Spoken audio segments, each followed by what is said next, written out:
sobreendeudados. Y eran deudas que no eran precisamente de beneficio para el desarrollo. Buenas tardes. Eran deudas. Buenas tardes, economista. Buenas tardes. Buenas tardes.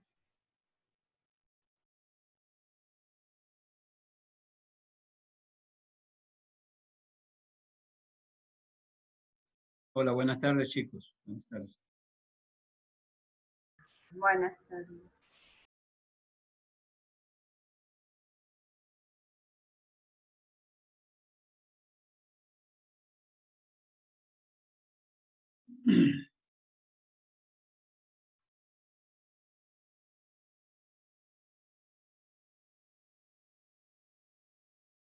Muy bien, creo que estamos todos ya.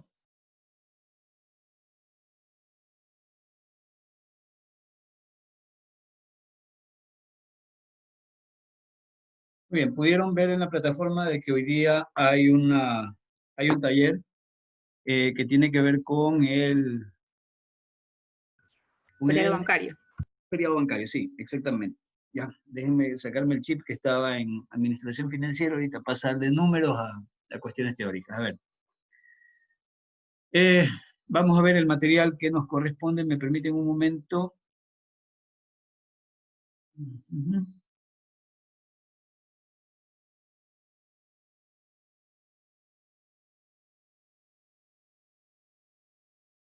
Un momentito.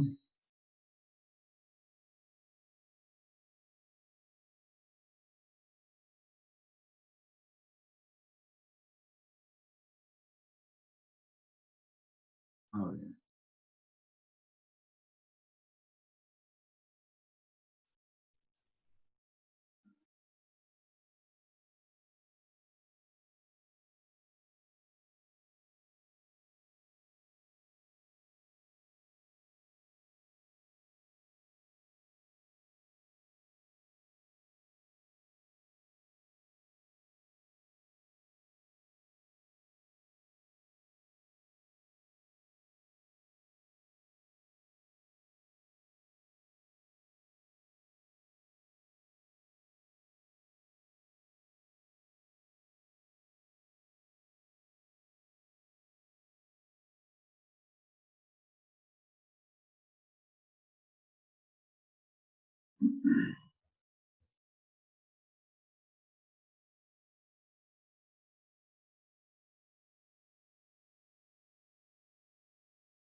Muy bien, ahora sí, vamos a comenzar, chicos. A ver, buena tarde antes de todo. El día de hoy vamos a seguir revisando temas relacionados con banca, con sistema financiero, perdón, sí, sistema financiero ecuatoriano. ¿Sí me escuchan? Claro. ¿Ahí o no? ¿Sí se escucha? ¿Me escucha claro? Sí. ¿Sí? ¿Escucha, no escucha?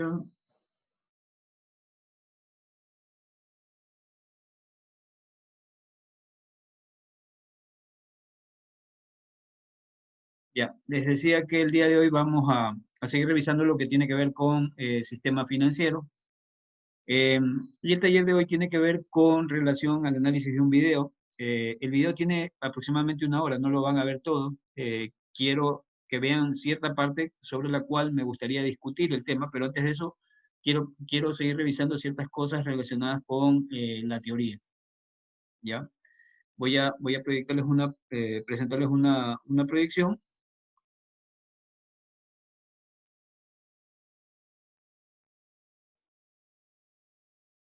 Muy bien, esta ya la revisamos con ustedes o no hemos avanzado nada con ustedes esta presentación. Sí, se revisó. Sí, sí avanzamos parte de las diapositivas. Ya, muy bien. Habíamos visto esto de aquí. Creo que estábamos aquí, ¿no? Ya, la banca. Para recordar y enlazarnos con lo anterior. ¿En qué consiste el negocio de la banca? Es básicamente comprar dinero, en teoría, comprar dinero barato y vender dinero caro. Pero no implica comprarlo en realidad, sino que lo que se hace es tomar prestado dinero de quienes son superavitarios de recursos para colocarlos o entregárselos a aquellos que necesitan estos recursos. Para que el negocio de la banca sea sostenible, obviamente la banca tiene que cobrar ciertos intereses, que el interés no es otra cosa, sino que el valor del dinero en el tiempo cobra por prestarme dinero, y con ese dinero obviamente lo que tiene que hacer es financiar sus operaciones, ¿no? La banca financia sus operaciones, cubre sus gastos, cubre sus costos, eh, y a este hecho de captar ese dinero y luego captarlo de aquellos que son superavitarios en recursos y colocarlos en aquellos que necesitan esos recursos generalmente para actividades productivas, se conoce como intermediación financiera. ¿Ya? Muy bien, pero los bancos, la vida no es todo para ellos color de rosa, sino que obviamente se presentan ciertos problemas para un banquero. ¿Cuáles son esos problemas que generalmente tienen los banqueros? Uno de los principales es captar suficientes recursos para poder pagar eh, el precio o un precio razonable por esos recursos. Otro problema que se les presenta es el hecho de que al tener recursos que van a ser colocados en un tercero, el hecho de prestar tiene que evaluar de manera correcta, porque podría suceder que si evalúa mal el sujeto de crédito, generaría una pérdida de esos recursos y obviamente tendría problemas al momento de responder a quién prestó ese dinero. Otra cosa que es importante es que deben de estar claramente, deben de tener claro el hecho de que debe haber un calce o el tiempo al cual yo presto o tomo dinero prestado, y el tiempo en el cual yo coloco ese dinero a trabajar tiene que estar relacionado en el tiempo. Es decir, no puede ser que yo, por ejemplo, le preste a mis ahorristas por 6 meses y esté colocando créditos que vayan por encima del año. Si yo sé que a los 6 meses le tengo que devolver los recursos al ahorrista, lo que va a suceder es que no voy a poderlo hacer. ¿Por qué? Porque he prestado un año y solamente al año podría tener el regreso de esos recursos para podérselos devolver a quien ahorró. Entonces, esos tiempos tienen que estar calzados, tienen que estar machados, tienen que estar entrelazados para que no haya ese problema de descalce. La banca habíamos visto de que tiene generadores de pasivos, o en este caso son obligaciones que se generan.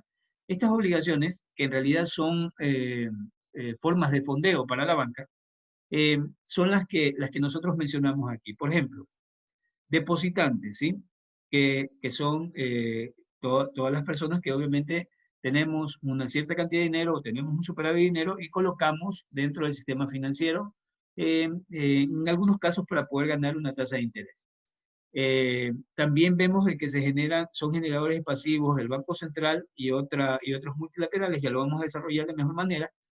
También son generadores de pasivo el mercado mayorista de deuda y finalmente los accionistas. Vamos a ver en qué consiste esto de generadores de deuda. Entonces, fuentes de fondeo o generadores de pasivo para la banca. Una de las principales fuentes de fondeo son los depósitos. ¿Qué implica esto de depósitos? Es una cantidad de dinero que está ociosa, que se aporta a la entidad bancaria por parte de un cliente durante un periodo de tiempo y bajo unas condiciones estipuladas para obtener a cambio un beneficio.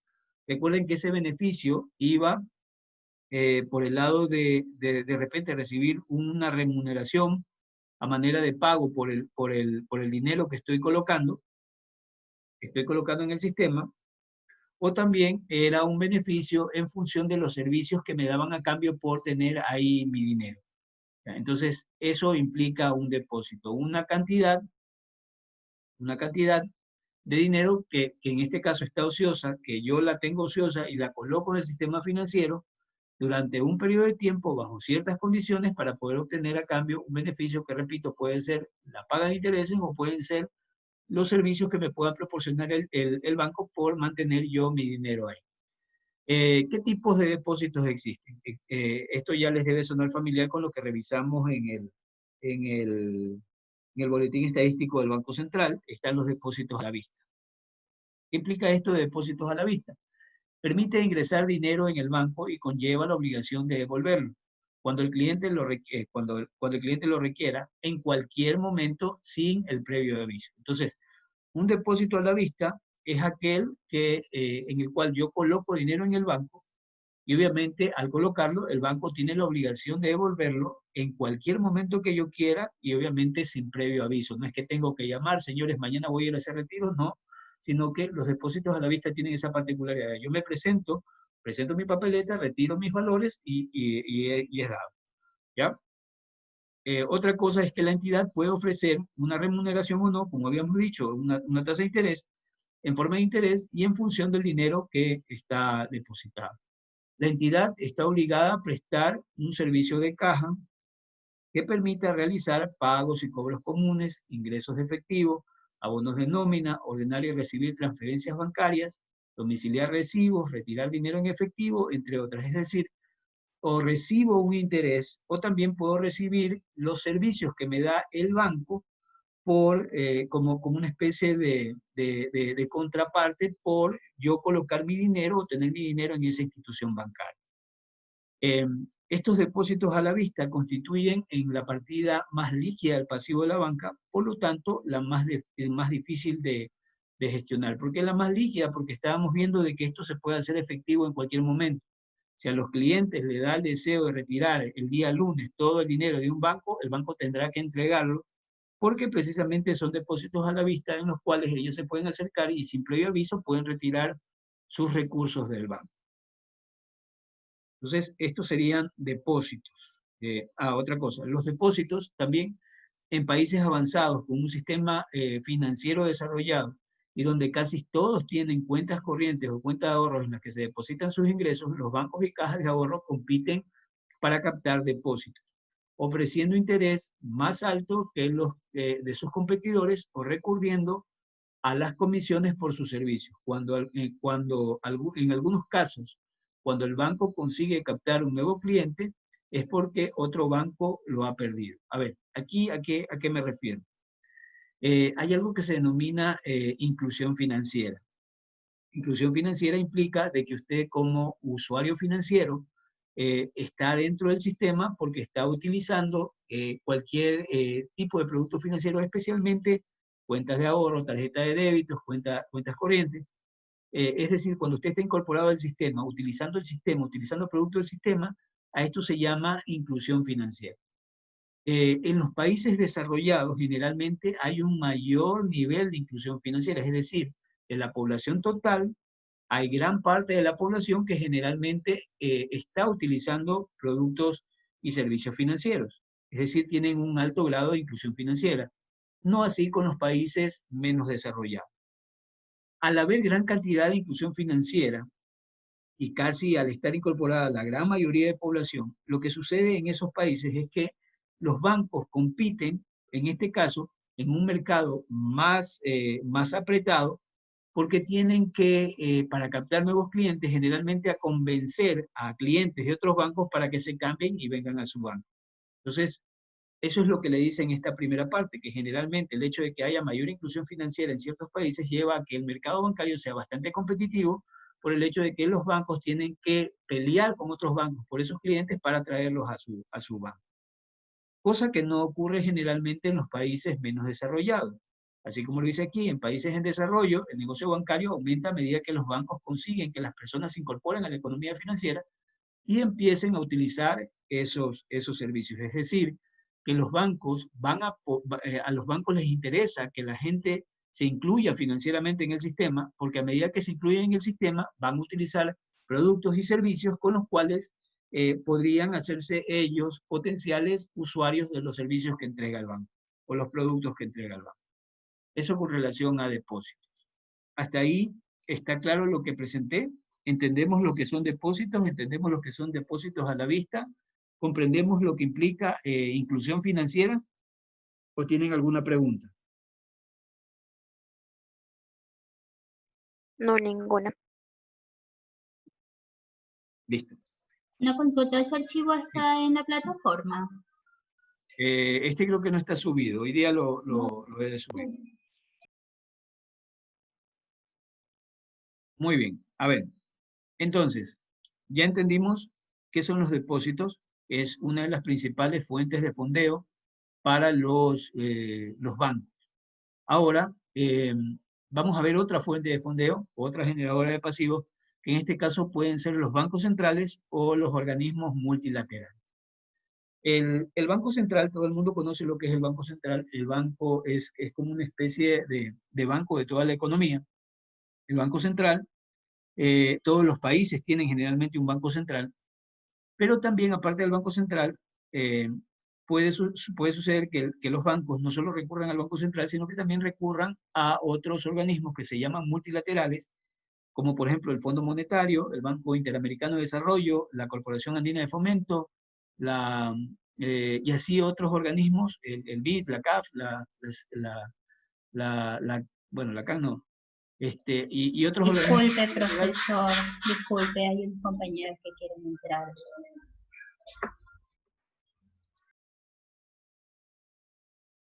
A ver, les recuerdo nuevamente, por favor, traten de estar a tiempo en la sala, porque si no, cortan la idea de lo que se está transmitiendo. Yo sé que les escriben los compañeros, pero ya si no ponemos orden desde el principio, vamos a estar así interrumpiendo siempre las clases.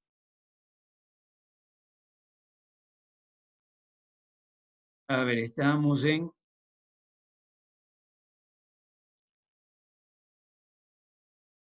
Los organismos multilaterales. Gracias. A ver, estábamos diciendo de que los bancos también pueden recurrir por recursos a el Banco Central o a organismos multilaterales. El Banco Central, que todos lo conocen aquí en el Ecuador, y organismos multilaterales como el Banco Interamericano de Desarrollo, el Fondo Monetario Internacional, la Corporación, la CAF, la Corporación Andina de Fomento, son ejemplos de multilaterales que lo que hacen es fondear con líneas de crédito para que los bancos puedan utilizarlo. En el caso del Banco Central, no es el caso ecuatoriano, el Banco Central generalmente en ciertas economías o en ciertos países es un prestamista de última instancia. ¿Qué quiere decir esto? Que en el caso de que un banco tenga problemas, puede recurrir al Banco Central con la finalidad de poder tener ciertos recursos, ¿ya? Para poder responder generalmente a problemas de liquidez. El Banco Central, en otras economías, digo que aquí en el Ecuador no, porque eso está prohibido por ley, que el Banco Central haga eso. El banco entonces iba al Banco Central y lo que le solicitaba era recursos y a cambio entregaba propiedad del banco, es decir, entregaba activos y transfería propiedad de los bancos al Banco Central. En el video que ustedes van a ver, van a encontrar la lógica de este concepto que se producía en los años 90 y que actualmente no se produce. Pero cuando el Banco Central aquí en el Ecuador era prestamista de última instancia, los bancos podían acudir donde él y el banco tomaba activos y les entregaba dinero. Eso en el caso del Banco Central. Pero de igual manera puede suceder que el Fondo Monetario, que el Banco Interamericano de Desarrollo, que el Banco Mundial, que la Corporación Andina de Fomento, puedan generar líneas de crédito que podrían ser colocados para los bancos con la finalidad de que impulsen ciertos tipos de crédito o dinamicen ciertos sectores como el agrícola, como el turismo, como la investigación y desarrollo. Es decir, estos multilaterales, que son generalmente grandes bancos, lo que hacen es entregar estas líneas de crédito con la finalidad de poder que puedan ser irradiadas para los bancos de un país, y de esa manera los bancos de un país puedan hacer llegar recursos a sectores que son de interés de estos multilaterales. Eso es lo que hace el BID, eso es lo que hace la CAF. Por ejemplo, financian proyectos, en el caso de la CAF, me parece que ellos financian mucho el tema de proyectos relacionados con el cuidado del medio ambiente. Entonces lo que hacen es colocar líneas de crédito que son entregadas a los bancos para que los bancos coloquen en las empresas que desean invertir en proyectos relacionados con el cuidado del medio ambiente.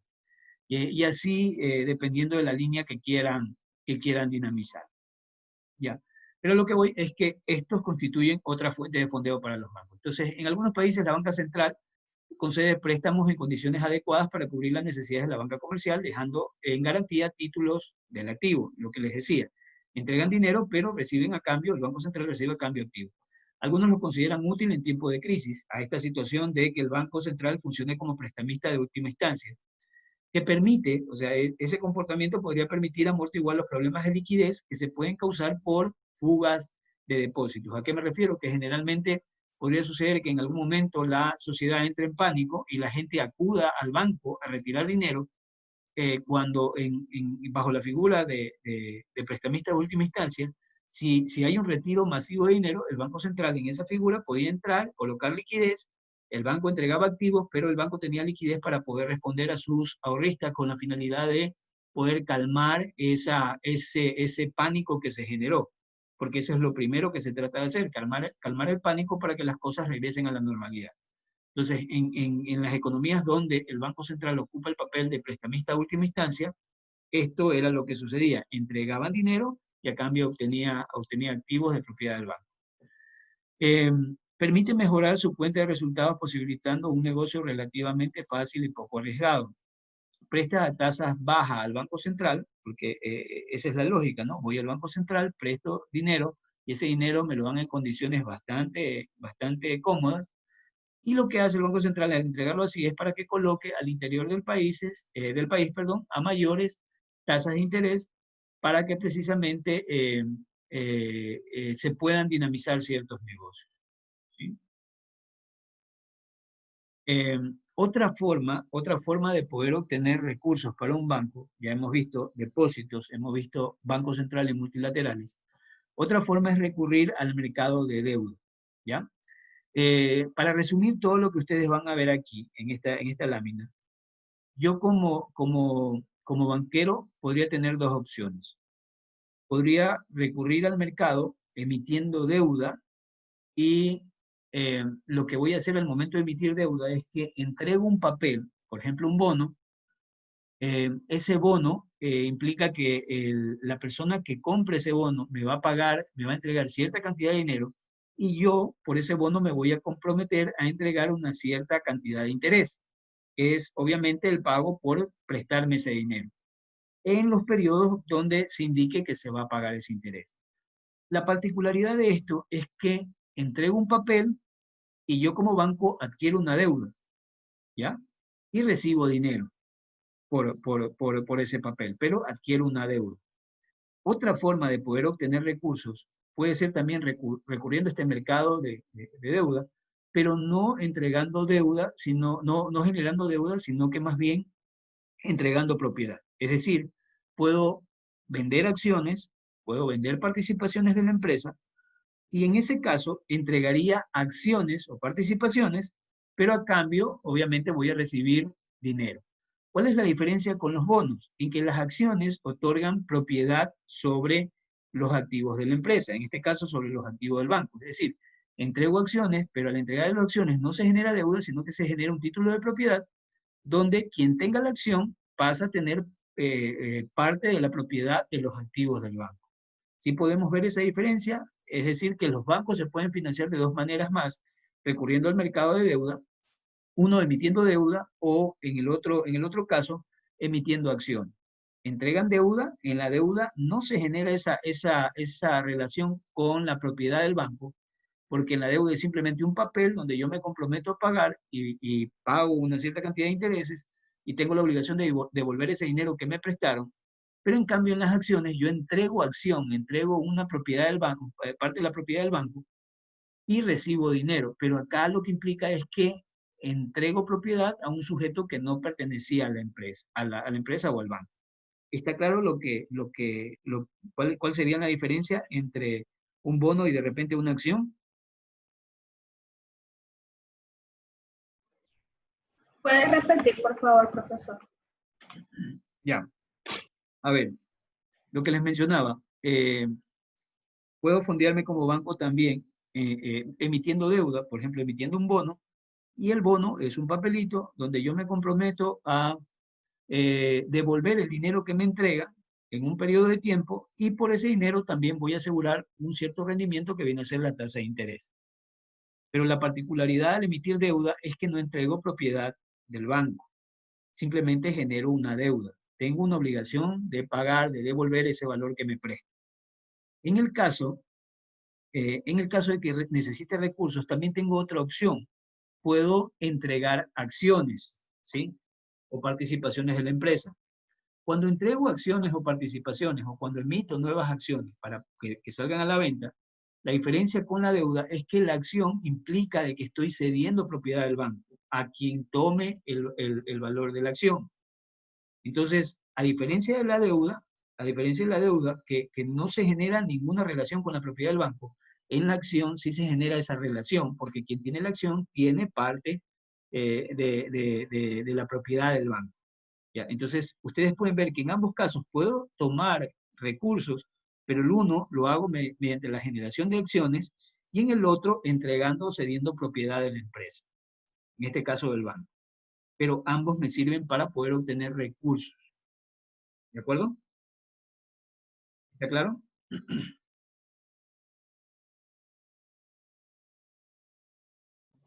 Sí, muchas gracias. Muy bien. Seguimos entonces. Habíamos visto el tema de reservas y encaje. Entonces, revisando un poquito rápido ya para pasar al taller. Reservas bancarias. Son el efectivo que la banca tiene en las cajas fuertes de sus sucursales y lo que se deposita en el Banco Central. Entonces, yo estoy hablando de reservas bancarias, todo lo que tiene el banco guardado con la finalidad de poder responder a necesidades de liquidez, que generalmente son el resultado de los requerimientos que hacen sus clientes, ¿no? Entonces, el banco tiene dos opciones, o guarda esas reservas las guarda dentro del mismo banco, en sus bodegas, o también, por ley, tiene que guardar cierta cantidad del encaje en las bodegas del Banco Central. Entonces, con esto me doy cuenta de que el banco puede tener reservas en el propio banco o también puede tener reservas en el Banco Central, que son obligatorias por ley. El usar las reservas bancarias para hacer, o mejor dicho, hace uso de esas reservas bancarias precisamente para hacer frente a los pagos diarios que generalmente tienen los bancos. Entonces, ¿para qué tienen efectivo el banco dentro del banco? Por lógica, porque tiene que entregar a sus clientes. Ahora, recuerden que para el banco no es negocio tener gran cantidad de efectivo sin moverse. Al banco lo que le representa o lo que le interesa al banco es tomar ese efectivo y ponerlo a trabajar. Pero obviamente, debido a la necesidad de que tiene que en algún momento cualquier persona se puede presentar y puede retirar lo que tiene colocado en el banco, necesita manejar ciertos niveles de efectivo que le permitan poder responder a esos requerimientos en un día normal. El problema está en que a veces, por A o B motivo, ocurre algo, la gente se contagia de pánico y podría suceder que la demanda de efectivo que hay en un día normal en un banco pueda verse aumentada. Por ejemplo, porque a la gente le dio miedo, un rumor que hizo que la gente comenzara a retirar el dinero de manera atípica durante un día. En cristiano lo que les digo es que generalmente los bancos saben más o menos cuánto de efectivo le van a demandar el lunes, el martes, el miércoles. También pueden saber que a la final diciembre tiene que aumentar la cantidad de dinero que tiene disponible porque es donde más la gente saca dinero. Quizás a la final enero sea uno de los meses donde menos stock de dinero tengan porque la gente, como está gastada en diciembre, no va a demandar tanto efectivo en enero, y cositas así que le permiten a los bancos, en función del histórico que han manejado, poder tener una idea de cuánto se demanda por día. Pero eso podría haberse modificado frente a situaciones donde la gente se asusta y podría retirar dinero, y ahí el banco lo que tiene que hacer es entregar el dinero para que la gente recupere nuevamente la calma. Entonces, estas reservas bancarias son la partida más líquida porque obviamente implican efectivo, pero a la vez la menos rentable, ya que su condición de reservas no le asegura rentabilidad. Es decir, al estar estoqueado ahí simplemente como efectivo sin moverse, no está generando ninguna rentabilidad para el banco.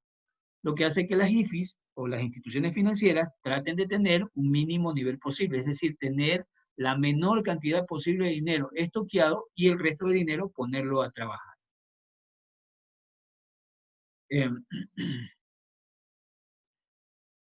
El encaje bancario, entonces, ¿qué es? La función principal de los intermediarios financieros, bancos, cooperativas y mutualistas, es captar recursos del público y con ellos otorgar préstamos. Eso se llama intermediación financiera, que ya lo hemos visto. Entonces, esa es la principal función de estos intermediarios financieros. Dada la naturaleza de su negocio, las entidades financieras deben mantener parte de sus fondos en activos líquidos o activos de reserva para cubrir los retiros de fondos por parte de sus clientes. Con el fin de disminuir el riesgo de los depósitos del público en el sistema financiero, el Banco Central del Ecuador determina que un porcentaje de esos recursos captados deben ser depositados en el Banco Central. Eso que se deposita en el Banco Central, un porcentaje de los recursos captados, se conoce como encaje bancario. ¿Y qué es el encaje bancario entonces? Es un porcentaje de recursos que deben mantenerse congelados en el banco, los intermediarios financieros deben tenerlo congelado en el Banco Central para poder responder a las captaciones del público, a los requerimientos de efectivo del público. El BCE puede utilizar el encaje indirectamente para aumentar o disminuir la cantidad de dinero que circula en la economía. Habíamos visto creo que en el video, ¿a ustedes les hice ver el video del encaje? Video sobre encaje, no. No vimos el Solo video. hemos visto- no, solo hemos Sí, visto- sí vimos. ¿Sí lo Solamente vimos? vimos por el origen del dinero. Vimos uno que decía sobre el encaje bancario que pensaban que no era necesario mantener ese dinero ahí Muy bien. bloqueado. Era de las noticias. Era de Sí. las noticias Sí, de Ajá. Canal 2. Sí, correcto. Ese fue el que vimos. Entonces, ese video del encaje bancario, ahí justamente se hablaba de la resolución que hacía que, en la cual se planteaba y surgió una discusión entre banqueros y gente de economía sobre el hecho de que el encaje se subía de 2 al 5% para bancos que tuvieran por encima de 1.000 millones en activos. Entonces aumentaba el encaje bancario, ¿ya? Y ahí había la discusión de si el encaje bancario, ¿cómo puede ser posible que el gobierno estuviera transmitiendo el mensaje que es para dinamizar la economía, cuando en realidad al subir el encaje lo que sucede es que le quito recursos disponibles al banco, que los congela en el Banco Central, tiene menos dinero para poder prestar. Entonces la gente decía, no es para dinamizar la economía, sino que por el contrario, al aumentar el encaje bancario, más bien lo que va a suceder es que vamos a tener como bancos menos recursos para poder prestar. Y alrededor de eso se generaba la discusión. Entonces, Profesor, una consulta, ese dinero que está en el Banco Central del Ecuador, que es un porcentaje de cada banco privado, ajá, ¿el gobierno puede hacer uso de ese dinero? no, ¿O es un dinero que está guardado ahí porque se reservado? supone que es dinero reservado para poder ser canalizado en casos de emergencia. No puede hacer uso de eso. Y Yo si sé en que un ahí, caso, al ver el ¿cómo video, se sabe ahí que realmente está? Porque porque hay cifras de yo creo encaje. que no. Mm. Ya, Hay ya. cifras de encaje. Claro, ahí lo que salía era una persona que, que salía ahí, me parece que era de apellido, bueno, él inclusive creo que era parte del Colegio de Economistas de Quito. Él decía que supuestamente el gobierno aumentaba el encaje con la finalidad de tomar ese dinero y poderlo utilizar para Claro, eso era lo que indicaba, que el gobierno iba a hacer uso de ese dinero. ya, Entonces, por eso era mi inquietud, si es ya. que en un caso Cualquier, el gobierno podría usar. sí, cualquier economista sabe que conceptualmente el tema del encaje está destinado para poder mantener como una especie de medida contingente en el caso de que se produzca algún tipo de corrida en el sistema que lleve a que los bancos demanden esa liquidez. Es decir, el sentido es proteger los depósitos, ¿no? En cierta medida, resguardar los depósitos, para poder responder en el caso de que la gente quiera esos recursos. Entonces, bajo ese razonamiento, el encaje solamente tiene esa finalidad.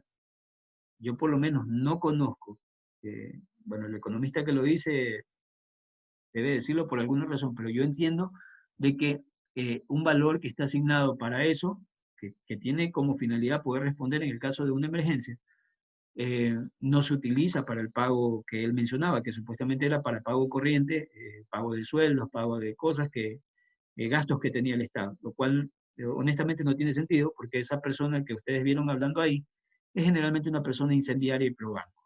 ¿Ya? No creería que eso ocurre.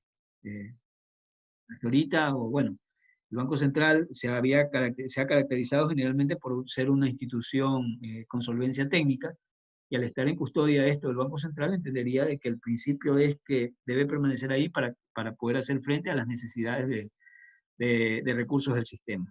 Entonces la respuesta es no, ¿no? Hay cifras que se puede ver, así como, Claro, digamos, hay el datos movimiento en el Banco de la... Central. En el Banco Central, tú puedes ver ahí el tema del encaje.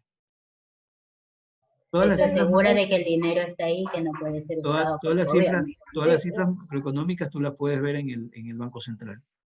Todo está detallado en el Banco Central. Oiga, una duda. Sí. Entonces, el encaje bancario es el dinero que se tiene ahí para que el banco no quiebre. En términos, No. no.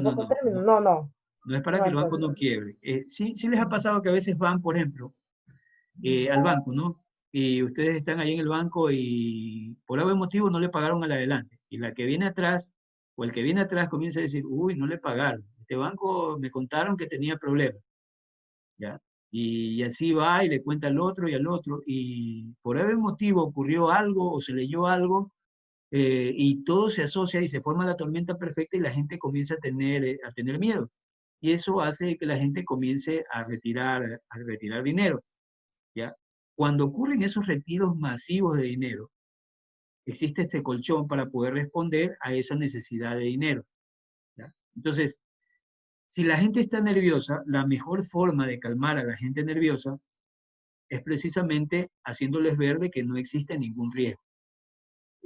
Cuando hay estos problemas de nerviosismo en la gente o en el sistema, lo que hacen los bancos es generalmente decir, señor, primero sale una autoridad de control a decir, el sistema está estable, el sistema está controlado, no existen problemas de liquidez, todos los bancos podrán entregar su dinero en el momento que ustedes lo deseen. Y lo que hacen las instituciones financieras generalmente, por ejemplo, si es sábado, le dicen, muy bien, hoy día normalmente atendíamos hasta el mediodía, pero vamos a atender hasta la noche y cualquier persona puede venir y retirar su dinero. Actualmente los bancos tienen niveles considerables de liquidez. Entonces, esos miedos que se tienen de que supuestamente vayan a retirar, o sea, son problemas que en realidad no se han presentado porque hay suficiente liquidez dentro de los bancos para poder responder. Un poquito se vio este problema, si ustedes leen la prensa, van a ver que en octubre, debido al problema de la inestabilidad, de que nos dio más un mes de paralizaciones y tanta cosa, sí se vio una cierta presión de la gente que comenzó a retirar dinero porque se estaba hablando de que iba a caer la dolarización, que iba a caer el Estado, y ante ese nivel de pánico, la gente se contagió y hubieron personas que comenzaron a retirar el dinero de sus depósitos. En el Banco del Bueno, Austria pasó eso. regresando, en el Banco del Austro pasó eso. Muy bien. Regresando al tema de si esto me sirve para que el banco no quiebre, en realidad no es que esto cubre la quiebra de un banco, sino que es algo que le permite al banco responder cuando necesita dinero para estos requerimientos que son poco comunes y que por algún motivo la gente quiere retirar su dinero y tienes que rápidamente tener los recursos para podérselos entregar. Para eso sirven las reservas, ¿ya? Para que un banco no Oye, quiebre. entonces, o sea, tú estoy como confundida en esa parte. Entonces, cuando un banco quiebra es por otros motivos, ¿y por qué no le devuelven entonces el dinero a las personas que han depositado? A ver, Ajá, explícame, ahorita sí ya me Pues, mareé. tú tienes dos cosas. Una cosa es la liquidez, que tiene que ver con la disponibilidad de efectivo, y otra cosa es la solvencia. La solvencia tiene que ver con tus activos, ¿ya? Imagínate, viene Alvarito Novoa y me lo encuentro en la calle y Alvarito me dice, ¿me puedes prestar 25 centavos porque no tengo para coger el bus? Pregunta para niños inteligentes. ¿Alvarito está sin liquidez o Alvarito tiene problemas de solvencia? Tiene liquidez. Liquidez Muy bien. Sin efectivo. liquidez. Ah, Muy bien, correcto. Entonces, en ese momento, ¿qué es lo que sucede? Alvarito, yo sé que Alvarito tiene empresas y toda la cosa, tiene activos que lo respalden. Él no tiene problemas de solvencia, porque sus activos están muy bien. Pero en ese momento no tiene dinero en caja para poder coger y pagar el bus, ¿ya? Tiene un problema de liquidez, pero no de solvencia. Cuando un banco quiebra, es generalmente por problemas de solvencia, ¿ya? Pero para que un banco quiebre, actualmente, es porque ya ha sido un proceso sostenido. Es decir, es algo, y no quiebran los bancos, sino que van se hacen cierres ordenados, ¿ya? Entonces, lo que se hace es monitorear a la autoridad de control, en este caso la superintendencia de bancos, lo que hace es monitorear, es como un enfermo, ¿no? Entonces, cuando yo ya le siento medio fiebre, comienzo a entrar a tratar de bajarle la fiebre. Si por A o B motivo el paciente se complicó más, trato de tomar medidas más fuertes para poderlo recuperar. Cuando ya veo que lo vamos a cafetear, lo mejor es comunicarles a todo el mundo y hacer un cierre ordenado de la institución y de manera voluntaria por parte de ellos, ¿ya? Pero por eso es que no puede suceder actualmente, no debería suceder que hoy día está bien un banco y mañana aparece cerrado, porque eso solamente se debería a que hubo un proceso ¿cómo es? Nunca se lo controló, sino que actualmente lo que se hace es controlarlo para ver cómo está evolucionando y si hay un problema, el banco voluntariamente iría al cierre, pero de manera ordenada y devolviendo los depósitos a quienes son los que tienen el depósito en esas instituciones. oiga, ingeniero, en los mismos casos sería con las cooperativas también, ¿verdad? Yo no conozco mucho el tema de cooperativismo, pero entiendo que es así. No he trabajado en el tema de cooperativismo. Yo siempre he estado relacionado con sistemas financieros. Pero la lógica es esa. Hay un seguro también de depósitos que me parece que en el caso de las cooperativas también lo cubre, ¿ya? Pero actualmente, a diferencia de los 90, que ya van a ver en el video, por eso no quiero hablar ya tanto, van a ver que hay actualmente algo que se llama la COSEDE, la Corporación de Seguros de Depósitos, donde nuestros depósitos hasta, si no me equivoco, hasta $30.000 están cubiertos, ¿ya? Eso no existía antes.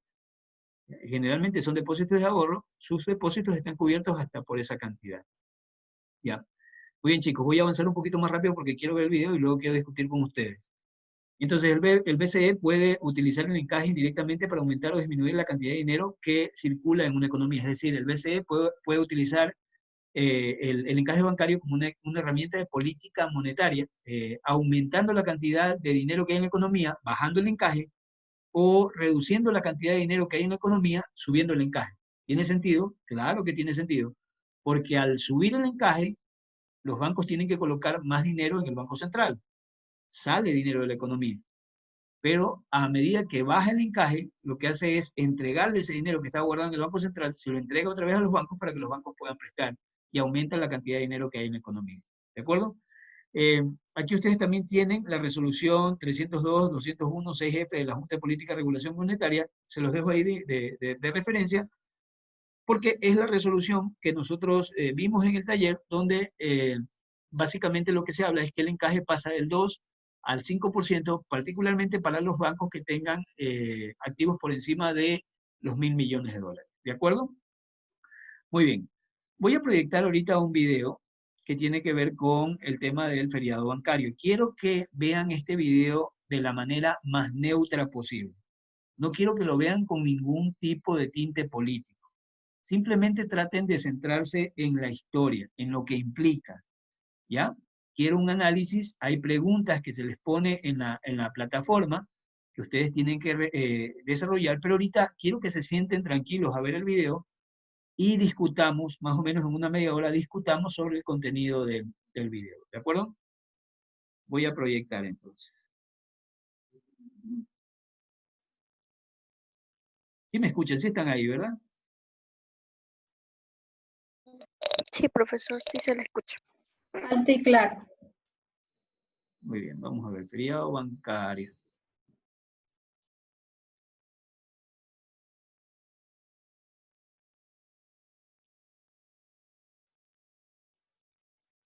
¿Se puede ver lo que estoy proyectando?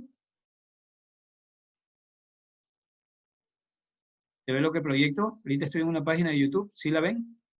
Sí, profesor, sí vemos el video. Perfecto, vamos al video, chicos. ¿Se escucha? No. ¿No se No escucha? No, no. A ver, déjelo correr, déjelo correr. Parecía que sí se iba a ver. De marzo de 1999, el Ecuador amaneció. Ahí sí. Listo. Todos los depósitos Ahí se de los escucha. ecuatorianos serían arbitrariamente incautados por el Estado. 10 meses después, el presidente Maguad anunció la dolarización de la economía nacional y el anclaje de la cotización del dólar en 25.000 sucres. ¿Qué pasó? ¿Por qué llegamos a una crisis tan profunda?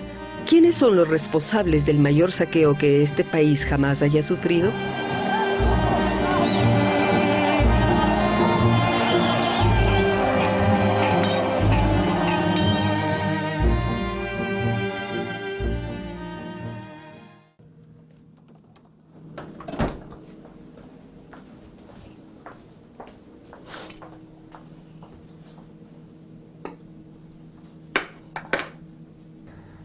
Muy buenos días, Virginia Rivera Baus de la Torre.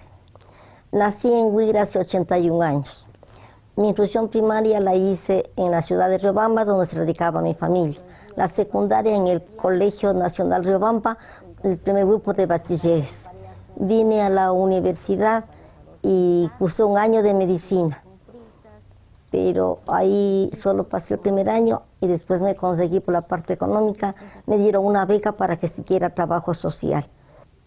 A ver, yo trabajé más o menos en 1975, más o menos, porque trabajé 10 años y a los años de haber renuncié. Entonces volví a reingresar, pero con disgusto de mi esposo. Y ya también le tocó, pues entonces dice mi hija, nunca, eso sí, nunca dicen los hombres, discúlpame, ni perdóname que yo me porté mal, ¿no? Te entiendo nomás, me decía. Bueno, yo me jubilé en el 95. Entonces ahí sí ya no tenía miedo a nadie ni nada.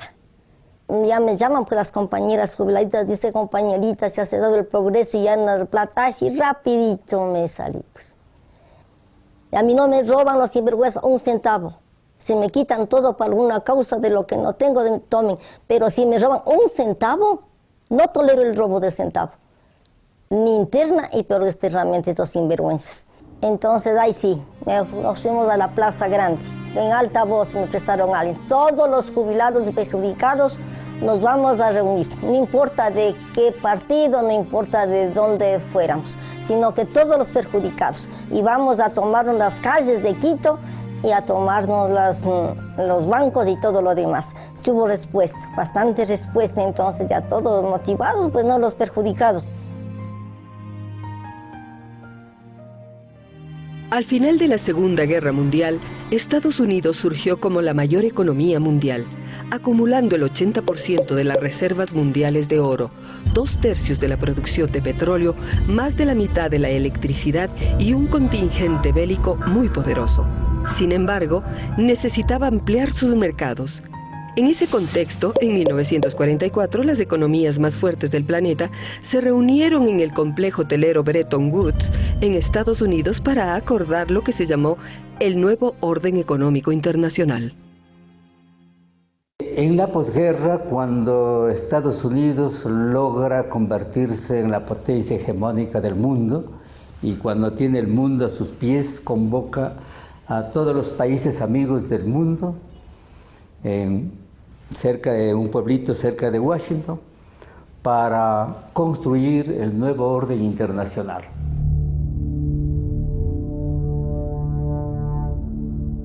En Bretton Woods se establecieron normas para que los banqueros no puedan jugar con los ahorros de los depositantes en los mercados de valores, ¿no es cierto? Porque cuando ganaban, qué inteligentes son los banqueros. Cuando perdían, perdieron los depositantes. Se les prohibió que los banqueros tengan empresas en otros campos, es decir, los banqueros tenían que ser solo banqueros.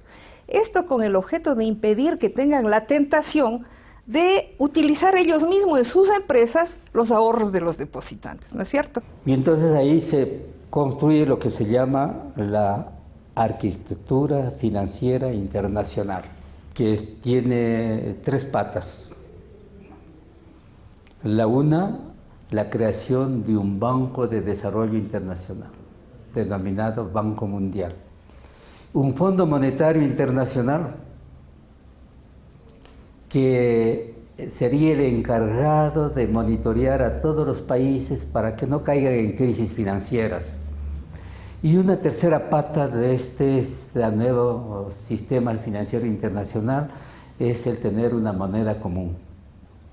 El dólar tenía, para que tenga credibilidad del mundo, estar atado al oro. Al sistema monetario que fija el valor de una moneda con el patrón oro se denomina convertibilidad.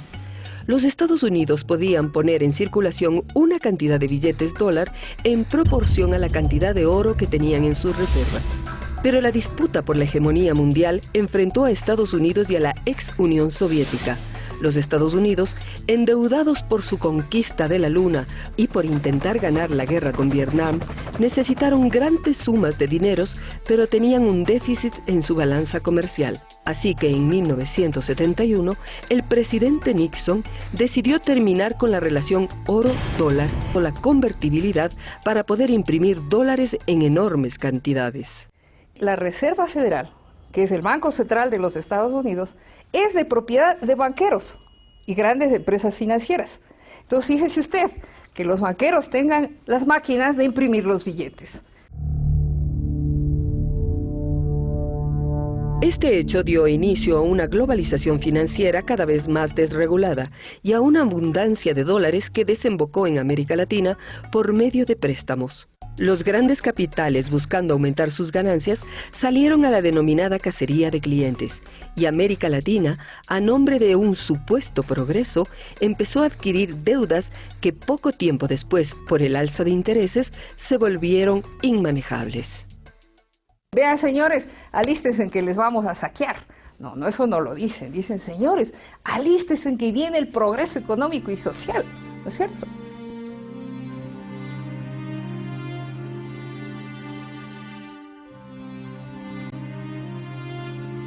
En 1979, el país sale de la dictadura militar en plena crisis de la deuda externa y es elegido presidente de la República Jaime Roldós. Bien, en los años 70 se inicia en el Ecuador la época petrolera. Pero al comenzar el segundo gobierno militar, tras el derrocamiento del general Rodríguez Lara y su sustitución por los jefes de rama de las Fuerzas Armadas, tuvimos un gobierno que en ciertos momentos mantenía algunas formas de vocación nacionalista aisladas, pero en general las finanzas públicas fueron manejadas por personajes de la banca privada y personajes formados en el ideario neoliberal, como el señor Santiago Sevilla, que fue ministro de Finanzas de la dictadura, y que se preocupó de llevar lo que él mismo llamó un endeudamiento agresivo del país, supuestamente para hacer grandes obras públicas y de desarrollo del Estado. Y es así como el Ecuador entró en ese plan de endeudamiento agresivo y al término de la dictadura se encontró el país más endeudado que antes.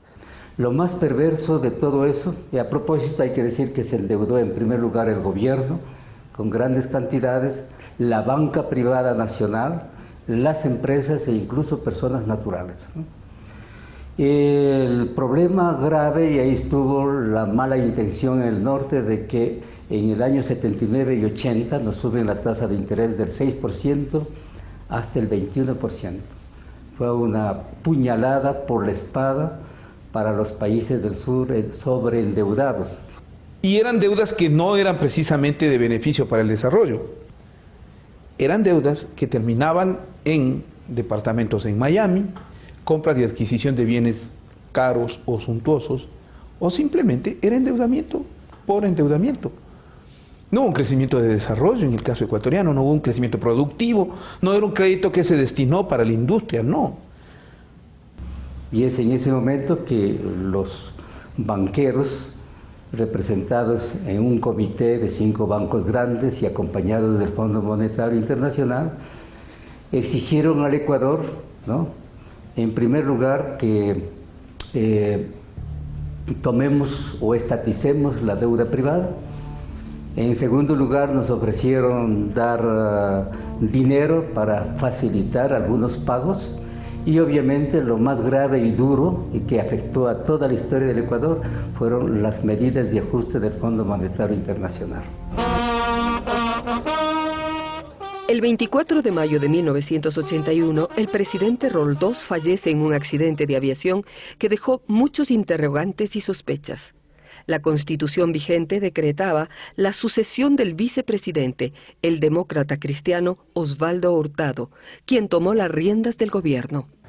Osvaldo Hurtado, que presidía un gobierno débil, puesto que él había sido elegido vicepresidente y de pronto se halló de presidente de la República, no tenía un partido fuerte que lo apoyara, tuvo que hacer grandes concesiones, tuvo que entregar el manejo de las aduanas al CFP, sabiendo que eso iba a ser manejado de un modo corrupto, pero para de esa manera tener una mayoría legislativa en el Congreso. Y entonces, en toda su debilidad, y además siendo un gobierno proclive a los intereses de la burguesía, Hurtado, en 1983, decretó la sucretización de la deuda externa privada. Por esta sucretización, los empresarios irresponsables que se habían endeudado en dólares en el mundo internacional, le pagaron al Estado, pasaron a pagarle al Estado en sucres a un plazo determinado y con unas tasas de interés más tolerables y que no crecían. Y el Estado se hizo cargo de esa creciente deuda que tenía intereses flotantes. Quiero pedirles que también contribuyan a la solución de la crisis económica del Ecuador. Yo no puedo crear, mediante métodos mágicos, dinero para distribuirlo entre todo el pueblo ecuatoriano. Yo no puedo conseguir más recursos que aquellos que produce la economía nacional. Y esos recursos solo pueden conseguirse mediante el endeudamiento externo, y ya estamos llegando a límites que no pueden sobrepasarse.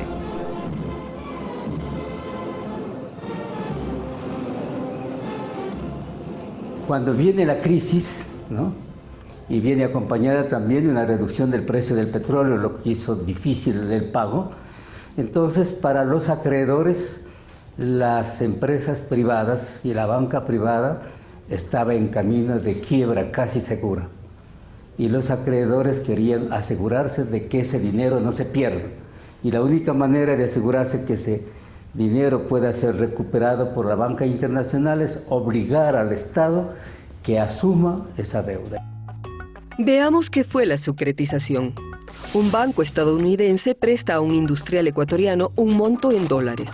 Dicho industrial, al poco tiempo, por descuidos, irresponsabilidades o dificultades, ya no está en capacidad de pagar su deuda. Entonces, para no verse perjudicados, los prestamistas, el FMI, el Banco Mundial y el industrial local presionan al gobierno ecuatoriano para que asuma esa deuda en dólares. El gobierno de Hurtado acepta hacerse cargo de las deudas en dólares y establece que en adelante los deudores le pagarían al Estado en sucres que cada día valían menos. De esta manera se calcula que las pérdidas para el Estado fueron de aproximadamente 4.462 millones de dólares. Y obviamente este proceso estuvo manchado también de abusos y corrupción por la banca local y por la gente que se secretizó, por las empresas que se secretizaron. Y los que pagamos esa deuda privada de los grandes grupos económicos, el pueblo ecuatoriano, el pequeño productor, el ciudadano de la calle, ¿no?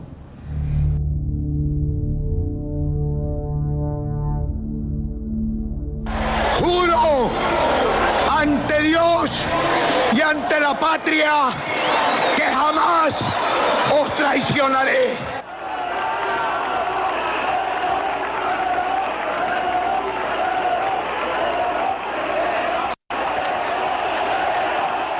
Febres Cordero hizo una segunda secretización.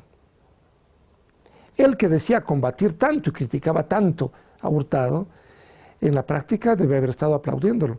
Se dan muchas renegociaciones de la deuda, 3 o 4 renegociaciones. Cada año hay una renegociación y esas renegociaciones efectivamente son totalmente negativas para el país. Los secretizados tuvieron más beneficios que los que les dio Osvaldo Hurtado, porque se les extendió el plazo para pagar la deuda por 7 años, se les congeló la tasa de interés a valores insignificantes frente a las tasas vigentes en el mercado de la época, ¿no? Y de esta manera los empresarios irresponsables del Ecuador vieron cómo se licuaron sus deudas bajo el Febres Corderato. El sucre seguía devaluándose. Todos los contratos de renegociación de la deuda son redactados por los acreedores en los términos que ellos quieran. Y aquí las autoridades del Ecuador solo se limitan a firmar, sin poner una sola coma ni suspender una sola coma de esos documentos. El Ecuador manejaba la riqueza petrolera. Prácticamente el 80% de la riqueza petrolera la manejaba el Estado.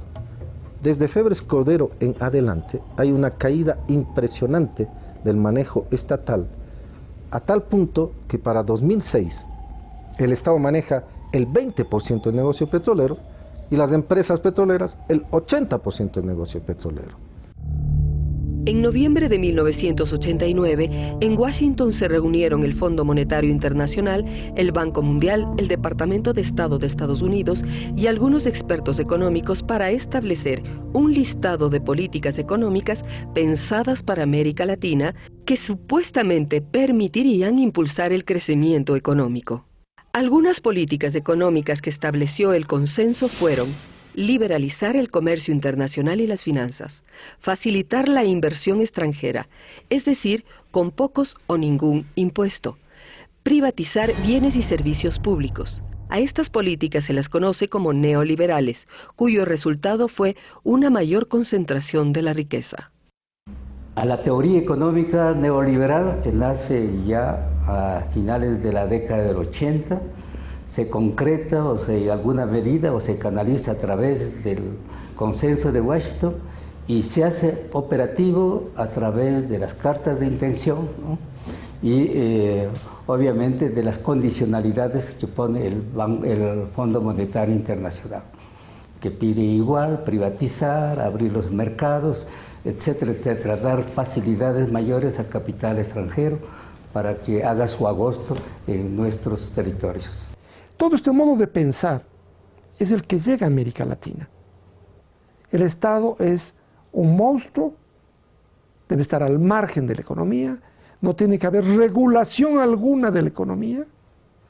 La economía capitalista tiene que estar regida por el mercado.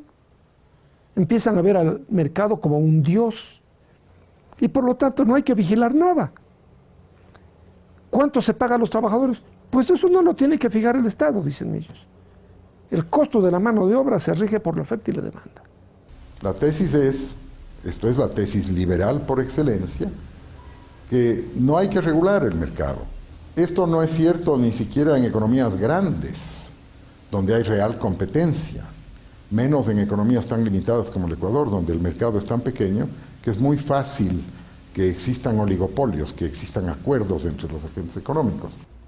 O sea, el neoliberalismo es un proyecto político que tuvo como uno de sus primeros y principales experimentos a la América Latina.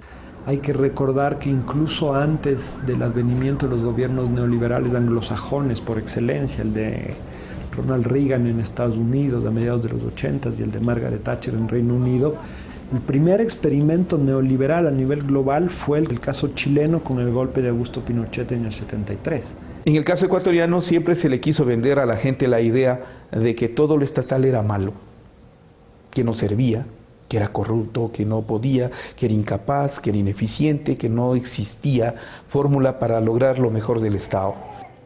Casi todas las naciones habían procedido a privatizar sus servicios, agua, luz, telefonía, carreteras, infraestructura. Lo iban haciendo supuestamente en forma legal. Le daban algún marco regulatorio. Por ende, el sector privado pasaba a ser prioritario y el Estado se limitaba en su papel. Por ejemplo, en el caso del Ecuador se decía, las tasas de interés van a bajar porque van a venir capitales. Entonces va a haber más crédito, todos vamos a tener crédito, entonces va a aumentar la producción, va a aumentar el empleo y todos vamos al sueño americano, sin necesidad de abandonar el país. Pero en Ecuador no se dieron sueños americanos, solo pesadillas vivió nuestro país. La sociedad ecuatoriana ha sufrido de una generalizada pobreza y un galopante subdesarrollo que sepultaba las esperanzas de revertir el abismo de iniquidades existentes. Sin embargo, lo peor aún estaba por llegar.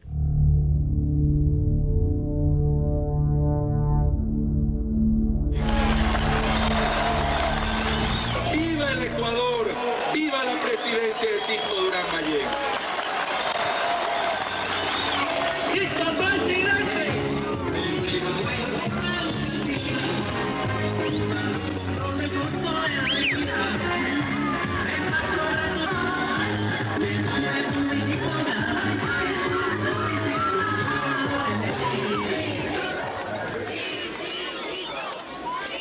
En el gobierno de Sixto Durán Ballén se implementaron de una manera más consciente las políticas neoliberales promovidas por los organismos financieros internacionales. El encargado de la economía nacional en ese momento era el vicepresidente Alberto Dajic. El economista Alberto Dajic asume las responsabilidades de dirigir la vida económica del Estado y eliminó una serie de regulaciones que tenía la superintendencia de bancos para controlar a la banca privada. Poco a poco esto llevó a que la banca actúe con menos responsabilidad. No eran responsables ante el Estado, no era responsable ante la sociedad, porque el mecanismo de control que se había establecido tradicionalmente era la superintendencia de bancos. Y obviamente el mentalizador de todo ese proceso neoliberal fue el vicepresidente Dajic, que entendía mucho de economía, egresado de Chicago, que venía con una ideología pura y límpida, ¿no?, del neoliberalismo, y que lo trató de aplicar al pie de la letra en el Ecuador. Pero Durán Ballén sí hizo muchas cosas de clásico estilo neoliberal. Crearon, por ejemplo, los escudos fiscales. Toda empresa que aumentara su capital recibía de inmediato escudos fiscales, es decir, no pagaba impuestos o incluso recibía beneficios económicos por parte del Estado. Ese era el plan neoliberal, es decir, engordar a la burguesía, engordar a la oligarquía, y se la engordó en efecto. Pero ¿qué dejó esa burguesía para el país? Cuando llega Durán Ballén y Dajic sobre todo, cambia la concepción de la economía. Ellos llegan con un esquema distinto, con una definición conceptual y política muy diferente, que es lo que hoy podríamos denominar de manera genérica una propuesta neoliberal. Alberto Tajik en realidad tenía el esquema ideológico muy claro. Él sabía exactamente lo que había que plantear. Me refiero en términos neoliberales, ¿no? O sea, él sí sabía el modelo de gestión y lo hizo. No es que no lo hizo, claro que lo hizo. Y se plantearon políticas para implementar el neoliberalismo en el Ecuador. Esta fue la tesis de Alberto Tajik. Él estaba convencido, pero resultó en una irresponsabilidad tamaña, ¿no? Porque la sociedad tuvo que pagar el costo de esa política. En 1995 se aprobó la Ley General de Instituciones del Sistema Financiero que facilitaba la apertura de bancos, reduciendo los requisitos y las regulaciones. Como consecuencia, en apenas un año surgieron en el Ecuador cerca de 100 bancos y sociedades financieras. Y con esta ley, en el gobierno de Sixto Durán Ballén, se crea el concepto de banca múltiple. Los banqueros no solamente pueden hacer créditos, préstamos, cobrarlos, sino que pueden hacer otras actividades. Y con una facultad adicional, podían hacer créditos también vinculados a las empresas que tenían los mismos bancos. Los créditos vinculados son préstamos que los bancos hacían a sus propios accionistas o círculos de amigos con muy bajos intereses, con plazos muy cómodos y sin las garantías necesarias. De esta manera, los banqueros y sus amigos adquirían más negocios, compraban poder a través de las radios, periódicos, revistas, canales de televisión. Existen claras evidencias de que estos créditos se hacían a empresas fantasmas, creadas con el único interés de poder captar recursos y desaparecer.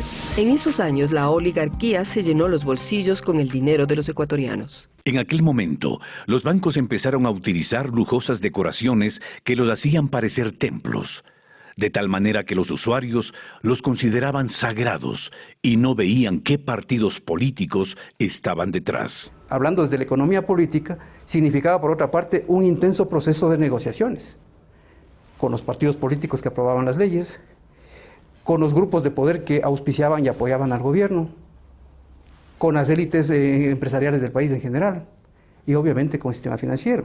El sistema financiero estaba muy cómodo con el gobierno, es lógico, eran compatibles los intereses y de hecho cuadros importantísimos de la banca privada estaban en el gobierno o estaban colaborando activamente en el gobierno. No te olvides que ahí quiebra el Banco Continental de los famosos hermanos Ortega. El Banco Continental pasa a manos del Banco Central, prácticamente digamos el banco quiebra y el Estado a través del Banco Central sale y salva ese banco a un costo de más o menos 150 millones de dólares. Bucaram llega al poder y se encuentra con algo que tiene que enfrentar. Ya venía asomando de alguna manera una crisis bancaria. El volátil gobierno del abogado Abdalá Bucaram nada hizo para cambiar el curso de la crisis. Comenzó a asesorarse con expertos neoliberales argentinos buscando la posibilidad de realizar una convertibilidad monetaria, es decir, equiparar la moneda nacional, el sucre, con el dólar. Pero su desatino político y su abierta amoralidad exasperaron a los ecuatorianos que le echaron del poder a los 179 días de haberse posesionado. Luego del derrocamiento de Abdalá Bucaram, Fabián Alarcón, presidente del Congreso en ese momento, es elegido por este como presidente de la República, en una componenda que dejó fuera a la vicepresidenta Rosalía Arteaga, a quien le correspondía la sucesión. Su gobierno de un año y medio solo atina a devolver favores indiscriminadamente con la chequera del Estado. ¿No es cierto? El señor Alarcón, con su único propio voto y una serie de amarres políticos, llegó a convertirse en presidente de la República. Creo que es una de las más tristes, vergonzosas experiencias de nuestra historia. Un presidente que subió con tan malas artes y que luego cayó de tan triste manera hasta llegar finalmente a la cárcel. Al final del interinazgo de Alarcón se convoca a elecciones. Los candidatos que llegan a la segunda vuelta son el millonario bananero Álvaro Noboa y el demócrata cristiano y ex alcalde de Quito, Yamil Maguad. El poder político estaba totalmente, también como las empresas, vinculado, digamos, que era de propiedad de los banqueros. ¿Por qué? Porque los banqueros financiaban y financian las campañas electorales con el dinero de los depositantes, con nuestros ahorros. Los banqueros, una parte de los banqueros, concretamente Aspiazu, financió la campaña de Maguad. La democracia popular había recibido un financiamiento poderosísimo que le suponía una lógica de lealtades y de favores.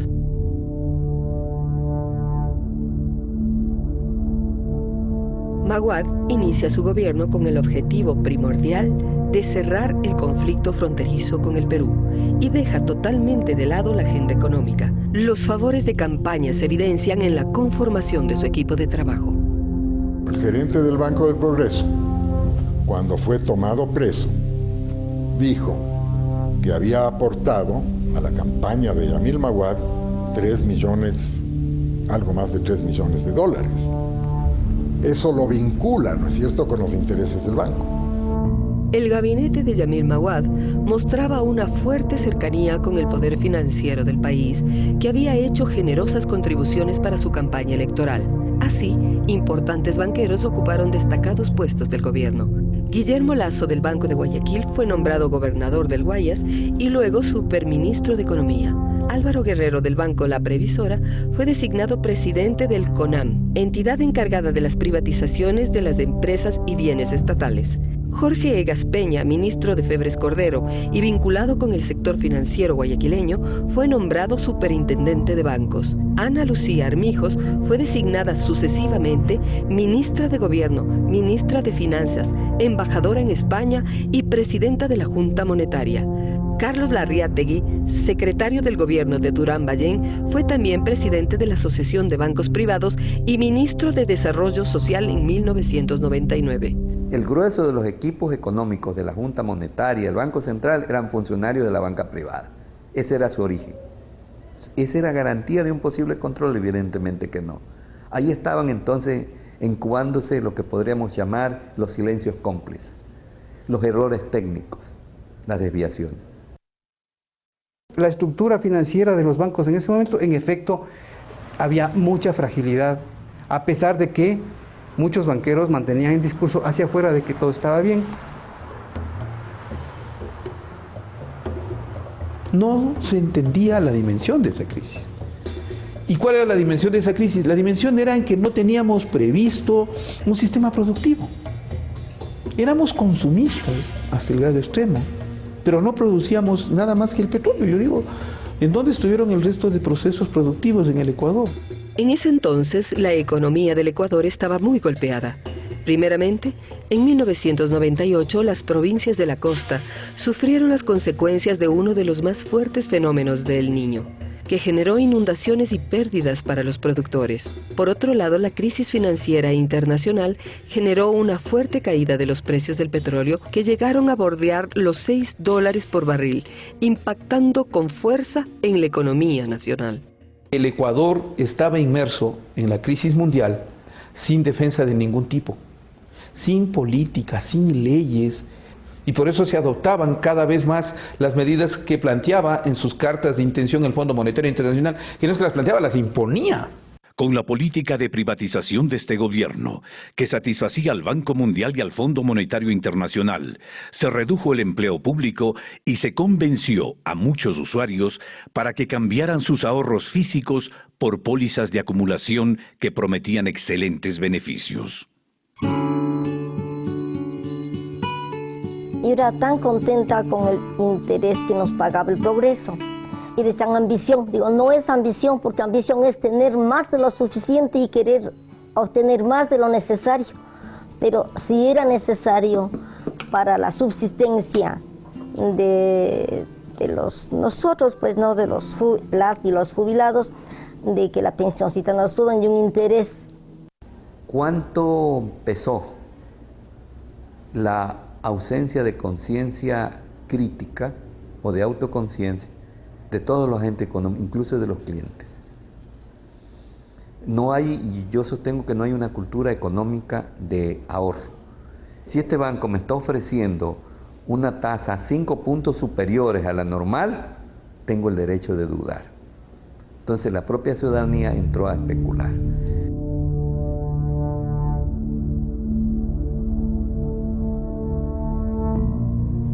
El caso del Filambanco es emblemático por el volumen. Hablamos de millones y millones de dólares. En ese momento el Filambanco manejaba el 30% del comercio exterior.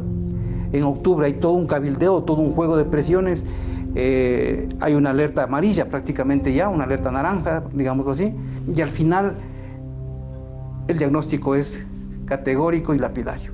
Filambanco había entrado en un gravísimo problema de solvencia y eso tenía que asumirse y resolverse de alguna manera. En la primera semana de diciembre de 1998, el Congreso Nacional, con la mayoría social cristiana, demócrata cristiana y roldosista, aprobó la ley para la creación de la Agencia de Garantías de Depósitos, AGD, que obligaba al Estado a hacerse cargo de las deudas de los bancos. Justo lo que el Filambanco estaba esperando. En tan solo 48 horas, el banco más grande del país ya estaba dejando todas sus deudas en manos del Estado ecuatoriano. El 1 de diciembre, el Congreso Nacional aprobó la creación de la Agencia de Garantías de Depósitos, una entidad estatal encargada de sanear el sistema financiero en crisis y garantizar la devolución de la totalidad de depósitos a la banca quebrada. Dicha entidad concedió a millonarios desembolsos con dinero del Estado, es decir, de todos los ecuatorianos. Garantías de depósitos existen en muchos países. Nunca hay una garantía ilimitada. Y las garantías de depósitos están reguladas por agencias de garantías de depósitos que se crean con capital de la banca privada. O sea, la banca está obligada a aportar un porcentaje de los depósitos para garantizar los depósitos a los particulares. Así se creó también la AGD. La Agencia de Garantía de Depósitos viene a constituirse en ese espacio en el cual se respaldaba al sistema financiero para que quiebre. Porque en el fondo fue eso, fue respaldarle para que quiebre, fue crear un fondo de compensación a la quiebra para mantener y sostener los pagos que había que hacer a los ahorristas o cuentacorrentistas. Cuando nosotros tuvimos la crisis, como también afectó el fenómeno del Niño, ¿no? Y los agricultores de la costa habían perdido hasta las semillas.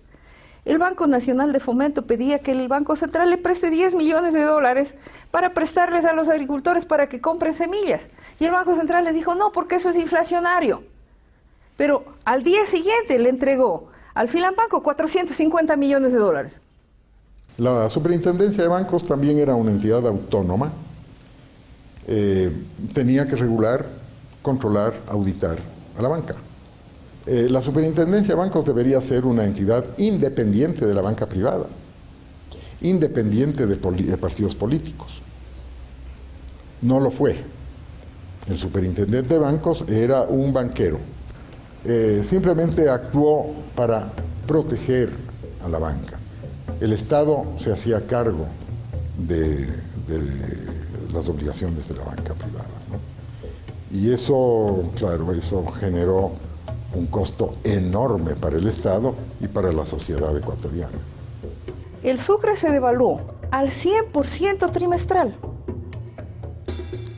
O sea, cada 3 meses el sucre valía la mitad. Ya. Pero ¿qué es lo que estaba detrás de esto? Estaba el fenómeno de que el Banco Central fue saqueado, no el Banco Central, los ecuatorianos. En esas condiciones, la gente busca dólares y comienza a sacar dólares, claro, de los bancos, porque la caída del sucre es cada vez más estrepitosa. Y a ese fenómeno se suma el fenómeno de la deuda de empresarios y de ciudadanos impaga hacia los bancos. Empieza a acumularse una cantidad de deuda que nadie paga y que también desestabiliza a los bancos. El gobierno jamás va a incautar jamás va a confiscar las cuentas de nadie. Comunico a la opinión pública que la Junta Bancaria ha resuelto declarar un feriado bancario por el día de hoy. Se nos interrumpió para darnos una noticia que la daría el superintendente de bancos de ese entonces. Se decretaba por 24 horas un feriado bancario. Hemos considerado necesario prolongar por un día el feriado bancario decretado hoy por la Junta Bancaria. Pero de las 48 horas la crueldad fue mayor cuando se volvió una semana completa, la del feriado bancario.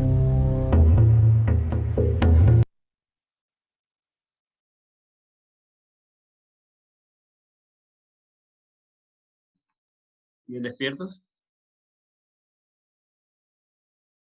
Muy bien, abrimos el foro. ¿Qué han escuchado? ¿Esto ya vieron en algún momento?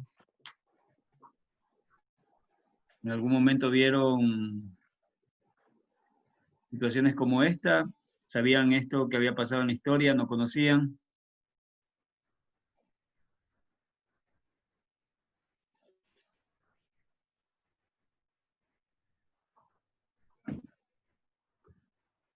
Abierto el Sí. debate, señores. Sí, o sea, la historia yo creo que en mayor o menor medida la conocemos. Yo no sé si soy la mayor del grupo, pero la viví. Porque yo ya en esa época yo ya trabajaba, estaba pocos años de haberme graduado y ya yo laboraba. Y sí, fue terrible esa situación. La verdad, fue mucha incertidumbre, tanto para los negocios, en los cuales yo laboraba en aquella época, y para las personas que no nos quedamos completamente de manos cruzadas, no había liquidez, uno no podía sacar su dinero para poder tener lo básico siquiera en los hogares. Entonces, y bueno, y toda la historia hacia atrás, la verdad, son una serie de hechos lamentables, puras malas decisiones que nos han llevado pues a la realidad que vivimos actualmente. Muy bien, tú lo viviste como experiencia. ¿Alguien más? Bueno, sí, yo aún estaba en el colegio y quien vivió así exactamente fueron mis padres, ¿no? Sí, se escuchaba, no entendía muy bien en esa época qué era lo que pasaba, ¿no? Porque casi no explicaban bien, pero sí, ya con el tiempo uno ya conoce del tema y se ve que realmente fue un mal manejo del gobierno, prácticamente solamente querían los beneficios para ellos nada más y el pueblo lo dejaba de lado. Muy bien. ¿Alguien más? ¿Qué más aprendieron ahí de ese video? Este video me gusta y repito, quitándole todos los tintes que pueda tener de un lado o del otro. Yo creo que con lo que me quedo es con la historia ese video refleja mucho de la historia del país. Habla del tema de la subletización, o sea, comienza a hablar desde los 70, cuando se produce el Tratado de Bretton Woods. Es interesante porque cuentan parte de la historia que generalmente ustedes los jóvenes no conocen o en algún momento no se las transmite. Y ahí sale un profesor mío de la universidad, el economista Hugo Arias. No sé si viva, me parece que todavía está vivo, me parece, pero es uno de los profesores de los cuales heredé el hecho del amor a la historia económica. Y él precisamente nos decía de que es muy importante estudiar la historia económica porque los eventos son cíclicos, los eventos se repiten, la historia regresa, y ustedes verán ahí en el foro que hay una de las preguntas precisamente que yo les hago es si esto que ocurrió en los 90 tiene alguna similitud con lo que está pasando actualmente. Yo por lo menos yo veo muchas cosas que precisamente me hacen recordar los 90. Inclusive personajes, los que somos un poquito más entrados en edad, vemos que hay personajes que se repiten de los 90. Ya, que inclusive ahorita están haciendo de una u otra manera presencia, pero que ya estuvieron. ¿Ya? pero como la mentalidad es frágil, la gente se olvida, la gente no recuerda, los jóvenes no conocen su historia, no saben lo que ha pasado.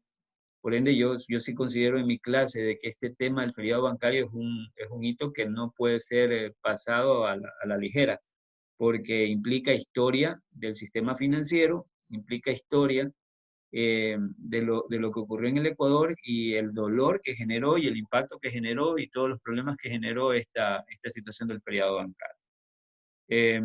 Ustedes pueden ver ahí también el tema de la supletización, esa es otra etapa del Ecuador, donde yo creo que todavía ocurre, todavía sigue pasando, todavía no me extraña todo lo que está ocurriendo, donde ustedes pueden ver cómo se llevan en peso el Estado y nadie hace absolutamente nada. En ese tiempo ustedes pueden ver que los grandes poderes, empresarios ineficientes, son los que tácitamente gestionaron este tema o presionaron este tema de la supletización para poder licuar deudas. Esas son las grandes fortunas y los grandes empresarios que en cierta medida algunos de ellos se tiran ahorita de puritanos y que quieren liderar, ¿no? Pero bueno, es importante que ustedes como jóvenes conozcan esa historia para que tomen sus propias decisiones. No sé si alguien más quiera comentar algo. Dale, Samuel. Una pregunta. Bueno, sí, en esa parte me perdí. ¿Qué ganaba el gobierno con la sucretización? Porque en sí eso era a perder, o sea, ¿por qué el gobierno lo hizo? El Estado no ganaba nada. Es que el Estado, a ver, se debía a los poderes, en este caso mira, yo como lo veo, aquí no hay Estado, no hay país, sino que para mí a nivel mundial lo que sucede y lo que hay aquí también es esta economía. Aquí no hay partidos políticos, aquí lo que hay son poderes económicos, grupos económicos de poder, que tienen diferentes camisetas, que nos hacen pensar de que son de un lado, son del otro, pero en realidad no tienen camisetas, o sea, tienen, mejor dicho, todas las camisetas posibles. Se adaptan a donde es el negocio, donde está el dinero. En el caso del Estado, el Estado no ganaba absolutamente nada. El Estado lo que estaba era, en ese tiempo, era ayudando a cuidar los intereses de los inversionistas extranjeros. En este caso, los recursos que provenían de multilaterales, generalmente gringos, americanos, que colocaban ese dinero acá. Entonces, ellos, más los empresarios de acá, presionaron para que eso se pueda llegar a concretar. Y eso implicaba de que la licuadora de todas estas pérdidas simplemente se trasladaban al Estado. Lo terminó pagando tu papá, lo terminó pagando mi papá, mis abuelos, nosotros. Todo eso está licuado en nosotros, ¿ya? Pero los grandes empresarios siguen estando cada vez más ricos y con más poder, ¿ya? Eso que pasó con la sucretización es lo mismo que pasó con el feriado bancario. Ustedes van a seguir viendo el feriado bancario, van a ver nuevamente, les pido que sigan revisando el video, creo que hay media hora todavía más de video, pero ahí precisamente se va a ver que el Estado terminó tomando bancos que solamente eran un cascarón, eran figuras creadas, figuras ficticias sobre precios que los mismos banqueros terminaron entregando al Estado, es decir, perjudicándonos a nosotros.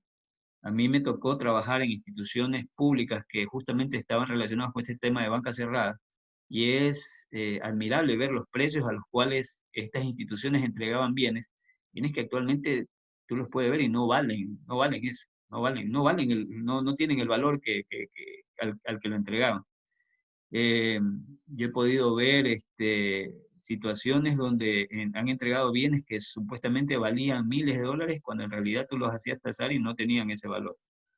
Entonces, para mí es indignante ver cómo formalmente, legalmente se cogen y se llevan este país en peso. ¿Ya? Y es lo que está pasando actualmente con otras formas diferentes, cómo están haciendo, cómo nuevamente se vuelven a feriar la patria. Hay algunos que son partidarios de que el Estado es ineficiente. Yo honestamente no creo que todo el Estado sea ineficiente. Sí hay eficiencia en el Estado. Por lo menos sí habemos servidores públicos que queremos trabajar, que trabajamos de manera consciente, que nos preparamos, que nos educamos, que buscamos mejorar.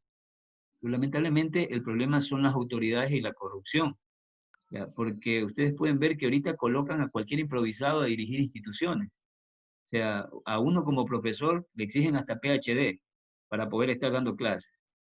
Y está bien. No solamente para un profesor, sino para ocupar un puesto muy sencillo en una empresa privada. Así se vaya a coger la basura, tiene que ser bachiller. ¿Y cuántos asesores no son ni siquiera bachiller? Que no está mal. Mucho tiene que ver no la corrupción que no permite que un gobierno entre a regularizar todo y a querer trabajar realmente por el país. Algo que les digo, no está mal que nos exijan eso, me parece maravilloso. Pero ¿cómo puede ser que yo tenga asambleístas, que yo tenga gente que guía a la nación, que ni siquiera tiene el nivel de preparación adecuado? O sea, con todo respeto lo digo, hemos tenido hasta payasos que han sido asambleístas, y no me refiero a payasos de que por cómo son, sino que, o sea, se dedicaban a eso. O sea, comediantes, bailarinas, hemos tenido asambleístas. No porque no tengan derechos, podrán tener derechos, pero no están preparados para poder analizar una ley y querer aportar, porque no lo saben, no tienen la preparación. Entonces, debe de haber un perfil profesional para ser asambleísta, eso es lo que no colocan. Claro. Yo creo que debería de establecerse un perfil para que pueda cumplir, así tengan conocimiento y puedan manejar mejor el país. Ahora, yo creo que esto simplemente, o sea, de la noche a la mañana no se va a acabar. El Ecuador lo que tiene, y si ustedes lo pueden ver, por lo menos así yo lo percibo, es una falta de valores. Es algo tan básico como falta de valores. Y en eso no tiene que ver el Estado, en realidad tenemos que ver nosotros como familia. O sea, yo recuerdo que cuando estaba en la escuela, yo por algún motivo, como cualquier niño, cogía algo que no era mío y llegaba con eso a la casa. ¿Qué era lo que hacía mi mamá? Me daba reverenda paliza y me mandaba a devolver. ¿Ya? Pregunten si las madres de ahora, no creo que todas, pero la gran mayoría ve que un niño llega y lo más seguro es que le dice, chévere, mijo, bien, sabido. O el papá lo dice también, porque he escuchado padres que lo dicen así, no, pila, mi hijo es sabido, mi hijo se pasa por encima de todo. O sea, tantas tonterías que se ven, o sea, cosas tan sencillas como fórmate y haz una fila. O sea, no falta un idiota que coge y se te pasa la esta y respeta a todo el resto de gente. Pero la gente no dice nada, es algo común para nosotros. Entonces, son cosas tan pequeñitas que en realidad no hablan de... Yo creo que la crisis de la sociedad es producto de la crisis de la familia. En realidad lo que nosotros tenemos es un problema en el núcleo familiar, en las familias. Gente que no está transmitiendo valores de manera adecuada para las personas. ¿Ya? En algún momento nosotros hablábamos de que la riqueza no se genera de una generación a otra, no se genera, perdón, de la noche a la mañana. La riqueza se genera de generación en generación. Y una parte de la riqueza también implica el generar valores o el heredar valores a las personas. ¿Ya? A mí me ha tocado trabajar en instituciones públicas. Y, o sea, me ha tocado estar en puestos de autoridad. Y humildemente, teniendo 2 trabajos y sacándome el aire para poder tener lo que tengo, que no es nada del otro mundo, en realidad una casa que estoy endeudado de por vida, un carro que es un Aveo, que es algo muy sencillo. Y me ha tocado estar casi ya 12 años trabajando en el sector público, en 2 trabajos. Pero gracias a Dios he podido darle educación a mis hijos. O sea, desempeñándome honradamente. Pero usted puede ver que de la noche a la mañana funcionarios con sueldos hasta bajos, o sea, llegan a tener tal nivel de riqueza, un asambleísta con tal nivel de dinero. O sea, la pregunta es, ¿de dónde sacan todo eso? ¿Ya? Y el principio es son los valores. O sea, gente que no tiene miedo, o que le importa la vida, o que quiere construir una fortuna de la noche a la mañana y que no le importan los valores. Yo por lo menos creo que el legado que todos dejamos, el nombre, un apellido, porque eso siempre me decía mi abuelo y mi papá, un apellido representa, donde te pares, donde estés, tu apellido es el que, o sea, no habla de ti solamente, sino de la historia de tu familia. Pero bueno, son cosas que no se ven. Van a seguir viendo el video del feriado bancario. Y repito, analícenlo de manera muy objetiva. Va a haber mucha más información que van a poder ver ahí.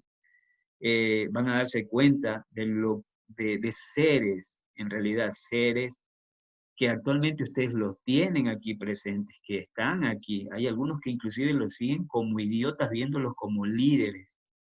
¿Ya? Cuando no ven el tipo de daño que hicieron al país. O sea, estamos cerca de un periodo de elecciones, es importante hacer un poquito de conciencia social y ver que estas personas que a veces se nos presentan como los salvadores de la patria, en realidad son unos sátrapas que no han hecho nada por la sociedad, ¿no? Catherine, ¿querías decir algo? Sí, profesor, yo le quería decir algo, porque es verdad, la corrupción no va a terminar en el país. Es algo muy difícil y las personas que somos honradas nos da mucha decepción eso, porque en verdad es terrible lo que se ve. Y ahora toda mi familia, yo soy Duque, toda mi familia Duque, que vive en el campo, en la estancia, son de bajos recursos, todos los Duques de mi familia. Ellos no saben ni siquiera por quién votar, porque realmente no hay nadie hasta ahora que digamos podemos confiar en esa persona, no tenemos a nadie, o sea, no sé si se tiren más personas, pero están los mismos de siempre y ahora hasta Alvarito se va a tirar y no sabemos qué hacer realmente. Yo sé que política no tiene que ver nada aquí, pero bueno, siempre me piden a mí como que, ¿tú qué estudias, Katy? ¿Qué sabes? Porque soy la única que está en la universidad de mi familia. Entonces ellos me dicen, ¿tú qué sabes? ¿Qué podemos hacer? ¿Quién crees que ahora vaya a hacer algo mejor? Porque el que tenemos está terrible todo. Entonces no sabemos. ¿Y usted, profesor, por quién va a votar? O sea, ¿quién es su mejor? No sé. ¿Quién ve que puede hacer algo? No sé, yo quisiera saber eso de usted porque me gusta mucho lo que usted... Yo creo que aquí es como dice el Chavo, el menos peor. El menos peor, exacto, profesor. Quisiera saber... Mira, es interesante lo que tú citas con relación a tu familia. Te ven como un referente en función de la preparación que estás teniendo. Y eso me llama la atención porque resalta la importancia de que ustedes se formen, y que no solamente ustedes, sino que entiendan lo importante que es que ustedes inviertan en educación, no solamente para ustedes, sino para sus hijos. ¿Ya? Aparentemente usted me dirá, pero ¿qué hace eso? ¿En qué cambia el mundo? Quizás no cambie el presente, pero sí puede estar cambiando el futuro, porque si usted se prepara, sus hijos van a tener mejores oportunidades, y si sus hijos tienen mejores oportunidades, van a tener mejor nivel de preparación y también van a tener mejores oportunidades. Y al prepararse, al conocer, el conocimiento le abre la percepción, le abre el razonamiento. Y cosas tan sencillas como esto. Usted puede ver que la historia está en YouTube, pero ¿qué es lo que prefiere la gente? Medio una modelo se puso con Bolívar y ya todo el mundo vio como 1000 veces más los videos de eso, estar viendo este tema del feriado bancario. O sea, nuestra gente, lamentablemente tiene un nivel muy bajo de formación cultural. Y aquí es lo importante de que ustedes como la próxima tanda de profesionales tengan clara esa situación y puedan guiar a otros. O sea, no es para menos lo que te dicen, es una responsabilidad tremenda lo que te pide tu familia, hacia quién guiamos. Ahora, ¿quién guiamos? Es la pregunta. Yo estoy tratando de ver quién sale, porque como lo decía Rita, esto es más o menos como elegir entre morir de SIDA o morir de cáncer. No sabemos para dónde coger. Porque uno es peor que otro. Uno es peor que otro. O sea, ahorita hay que ver el que tenga menor rabo de paja. O sea, por ahí tendríamos que lanzarnos, porque casi todos tienen la misma situación. Algo que sí me queda claro es que ninguno de estos tipos tienen convicción por el servicio. O sea, a mí me llama la atención, mucho me llama la atención, ver, por ejemplo, los empresarios en el servicio público. Eso es ilógico. Un servidor público, los que somos servidor público, sabemos que lo que nos pagan en el Estado son sueldos de miseria, en realidad, a veces. Son sueldos de pobreza. ¿Ya? O sea, finalmente nuestros sueldos, pero son sueldos muy bajos para, a veces, el nivel de preparación que tenemos como profesional. ¿Ya? Entonces, bueno, para mí me puede servir a la final porque voy a comer a mi familia. ¿Pero qué hace un empresario metiéndose a dirigir el Estado? Alguna institución del Estado. Les pongo ejemplo, miren a Water. Water es un empresario que es dueño, creo que el papá es dueño de lo que era, de lo que es Buen Hogar, un almacén que está en el centro. Están como empresarios, o sea, no quita que algunos tengan la capacidad de servir, pero yo honestamente yo sí creo que la gran mayoría de esta gente que haciendo empresarios, sabiendo que yo puedo generar más dinero trabajando, inclusive hasta quiero ser responsable socialmente, muy bien, puedo generar más empleo a través de mi empresa, que en lugar de estar metido allá, puedo hacerlo acá. Se meten a esto. Yo no creo que nada sea de gratis. cosas como eso, ver a banqueros que están queriendo seguir la presidencia. O sea, nos habla de que obviamente algo no tiene sentido. Y yo no lo digo, miren la historia, miren lo que ha pasado, la historia clarita, al ver toda esa traza que han dejado, pueden darse cuenta de que todo está concatenado, todo está relacionado, todo busca un interés, todo tiene un interés. ¿A quién elegir? No sé, pero tenemos una dura decisión. Este país está cada día mal, las cosas se van a complicar en nuestra nación. No me extrañaría que entremos en lo que ya en algún momento se los venía diciendo, octubre, noviembre, septiembre, son periodos críticos para la economía donde posiblemente el tema recesivo tenga un mayor impacto. Y no lo digo yo, miren un presidente que sale a decir voy a perdonar el gasto adicional de energía eléctrica. La señal es clara, este golpe viene de largo, ¿ya? El tema de las tasas de interés es otro. Una posible baja en las tasas de interés porque la economía no reacciona, ¿ya? El hecho de que hayan alargado 3 meses más en el tema del tema del pago de estos créditos, es porque obviamente la economía no reacciona. Se viene una situación bastante complicada. Indicadores que vemos los servidores del sector público, tácitamente hace 2 días estábamos con 2 meses de retraso en el pago, ¿ya? O sea, ¿cómo respondes ante eso? Eso simplemente habla de un mal manejo de un Estado que es rico. Ecuador es rico por naturaleza, tiene tantos recursos. El problema es, como alguien decía en algún momento, así como estás en un paraíso, algo de malo tenía que tener, y lo malo que tenemos son los políticos que nos viven. Que a pesar de vivir en un paraíso, nos morimos de hambre porque estos caballeros y damas no hacen el trabajo de manera adecuada. Muy bien, me alegra que el video haya causado algo de conciencia. En realidad es un video que no pasa desapercibido para ninguno de los ecuatorianos. Pero es importante que aprendan de la historia y más que nada lo compartan. Samuel, dime. No te escucho, compa. No te escucho. No se te escucha.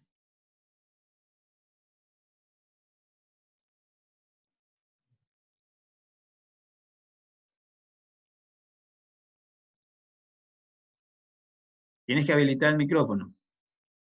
Ya se fue, se resintió Samuel. ¿Qué pasó? No, acá está. Profesor, ¿el trabajo es grupal? No se te escucha. Sí, por favor, hazme en los grupos como estaban. A ustedes sí les pedí que hicieran grupos en función de afinidad, ¿no? Sí. Muy bien. ¿Y lo sube uno por grupo o...? No, cada quien independiente. Todos suben su trabajo. El trabajo es Okay. grupal, pero lo sube cada uno a su parte de la plataforma, ¿ya? Profesor, ¿el grupo de cuánto? El que les había indicado, creo que eran de 5, de 4. ¿De cuántos les indiqué? No nos había indicado. Ese día hizo grupos de 4. Ya, hagan afinidad en grupos de 4. No ver el video de origen del dinero. O sea, lo que no quiero es que de repente... Se puede de 3. Lo que no quiero es que después se estén dando de puñeta entre ustedes, así como en otros cursos donde se unieron con personas que no querían y después no trabajaron. O sea, se unen y de aquí... Nosotros somos de 3. La vez pasada fue 4, como por sorteo la primera vez. Claro, pero hagan grupos de 4 por quien se identifiquen o por quien quieran hacerlo. Claro, para que sea más fácil para ustedes trabajar. ¿Ya? Vamos a ver si ya puede Samuel. Dale Samuel, que ya tengo que cerrar.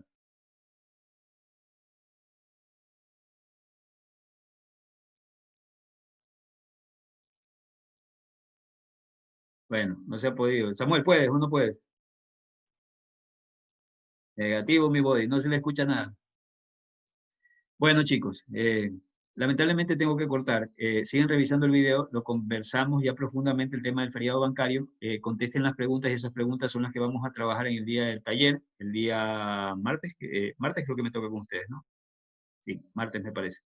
O lunes, martes o miércoles, no recuerdo, estoy medio dormido porque no he descansado nada en esta madrugada. Revisen la información y estamos conversando de eso. El martes nos toca. El martes, 6 de la tarde. El martes. Perfecto, chicos. Entonces, quedan con trabajo, por favor, terminen de revisar el taller y lo suban. Un gusto haberlos visto. Buena tarde. Gracias. Buenas tardes. Gracias.